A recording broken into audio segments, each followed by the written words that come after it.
High Commissioner, dear colleagues, ladies and gentlemen. It is a real honor and privilege for me to be here with you today. And although I am quite new in my job, I just started my role as a Regional Director for Europe on the 1st of February this year, just a month ago, and I am not really traveling abroad. I decided to be here with you today on this very important day. And the reason for that is that Portugal plays a very special role in the life of WHO. We have always had a very close collaboration with Portugal. It has always been a two-way collaboration, a real partnership. And what you are doing in Portugal, or what we are doing together with you in Portugal, is a very good model of how we should work with the EU countries. I am very much convinced that WHO should support the major health developments in the countries, and this is what we are doing here with you today. We were involved in two ways to support you. One is to evaluate the previous health plan, and secondly also to do a health system performance assessment, the report of which will come out soon, and these two activities will feed into the updated national health plan. I would like also to emphasize the fact that this is the way how every country should develop a health plan, through a participatory approach. This is very much in the spirit of WHO, which is a consensus-building organization, and I would like to comment on this. And I would like to assure you, Madam Minister and High Commissioner, that WHO will be with you also in the development of the National Health Plan.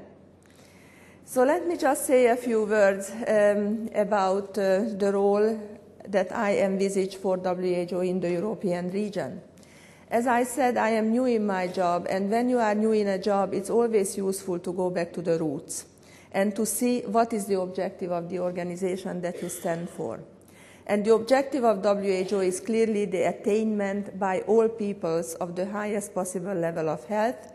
And the health definition is known to all of you. It's a broad definition, which is a complete physical, mental, and social well-being, and not merely the absence of disease and infirmity. And as a new regional director, my vision is to build on the good work of my predecessors in Europe and also WHO globally, but to improve health for Europe, health for Europeans, starting from the Constitution. And if we are to be successful in this endeavor in the coming years and decades, then we have to take into consideration all the new challenges and new opportunities that have emerged in Europe, because Europe now has a changed landscape and we have to adapt our work to this changed landscape. There are just a few things that I would like to flag up, like the demographic changes and developments, the huge burden of chronic diseases, 80% of the disease burden currently in Europe, the globalization, all the security and development agendas that all are linked with health and have impact on health, or just to say that Europe is also changing because there is a stronger evidence and much better awareness of what is at stake. We all know how important human rights are, and health is a human right issue. We also know that health is a precondition for self-fulfillment, but at the same time it is also a core value for the socio-economic development. We also know the importance of the root causes of health and health inequalities, and we know to value the intersectoral action and collaboration. WHO is a very interesting organization because this is not an organization that is only the Secretariat in Geneva or in Copenhagen. WHO is the member states and the Secretariat together. And we together with you, all in this room, and other member states and the Secretariat, we can do a lot of good things. And from the Constitution, you could see that the breadth of the WHO mandate is very broad. I mean, the breadth of the mandate is very interesting to look at because we can address any issues that have impact, and we have a freedom in our way of working with the countries. And the reason why I would like to emphasize this is because I come now from the European Union, where I spent my last 5 years to build up a European Center of Disease Prevention and Control, where we were always struggling with the very complex national and European competencies. And the difference in the mandate between WHO and the EU necessitates a very strong partnership between the two institutions. Also for WHO, it's important to know that it has a long-standing and trustful relationship with the member states. It also has a convening power, and it's a global organization with a decentralized nature with staff everywhere around, which helps to implement its mandate.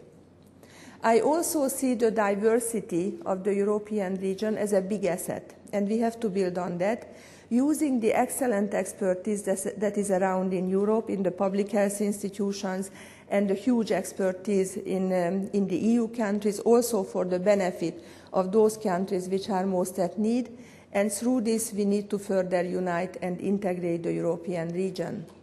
I would like us to reconfirm some of the basic values in our work, like solidarity, like equity, like health gain and social justice, and many other things. Obviously, if we are to move forward the European agenda, we have to work in partnerships, because Europe today is totally different than Europe 60 years ago when WHO was the only player. Now the European health agenda is pretty much crowded, and we have to make sure that we engage properly with all the new and the old and traditional partners.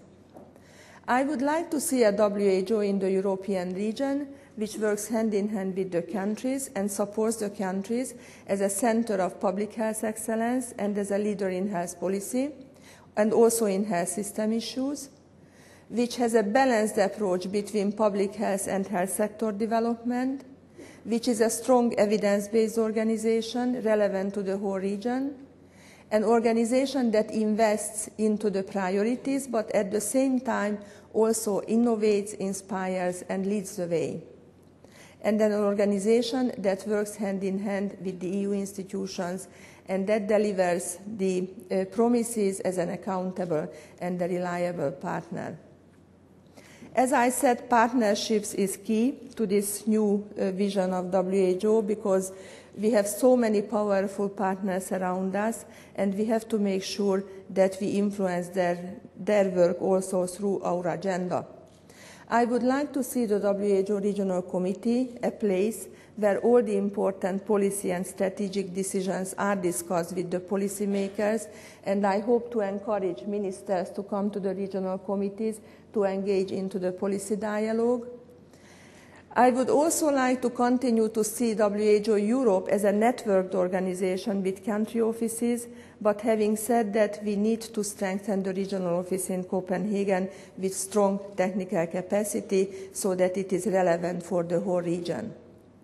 My priorities of work are as follows. First of all, health policy, social determinants, vulnerable population groups, gender life cycles will be a very important priority. Obviously, I will continue with the health system strengthening approach and the implementation of the Tallinn Charter. But having said that, I would like to renew the commitment of the European region in Copenhagen for public health and public health issues. And health system development and public health for me have to go hand in hand, and the integrating approach will be the European health policy, which I plan to renew. NCDs, prevention and health promotion, have to be in the forefront of our attention because of the 80% disease burden. Communicable diseases cannot be avoided, as H1N1 has clearly told us a lesson on this. We have to do more for information, evidence, science, research and innovation as an evidence-based organization, and I would like us to continue to support the European environment and health process